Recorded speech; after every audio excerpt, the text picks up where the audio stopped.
সাবুদানার পায়েস এটা নিয়ে কি কারো কোনো ছোটবেলায় কোনো মেমোরি আছে? আমার মনে হয় না আছে। আমার আছে তাই মনে হয় যে হয়তো সবার আছে। আসলে ছোটবেলায় এটাকে অনেক এক্সপেনসিভ খাবার মনে হইতো। আ মানে আমার কেন যেন মনে হইতো যে এটা আমার পছন্দ, এটা আমার ভালো লাগতেছে তার মানেই মনে হয় এটা অনেক এক্সপেনসিভ। আমি প্যারেন্টসদের কাছে আসলে চাইতামই না বা আমি বলতামই না যে আমার হচ্ছে খাইতে ইচ্ছা করতেছে বা আমার এটা পছন্দ হইছে।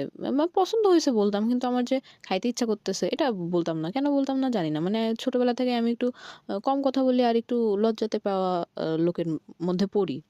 মানে যারা একটু লজ্জা পায়।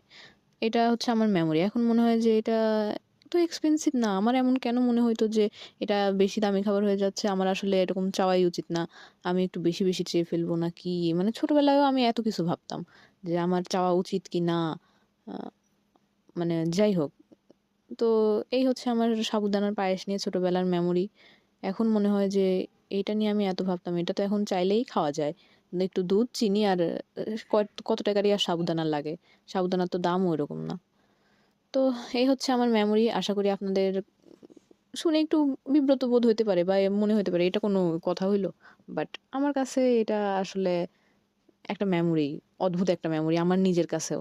যাই হোক আপনাদের যদি এই রিলেটেড কোনো মেমোরি থাকে তাহলে আমার সাথে শেয়ার করতে পারেন।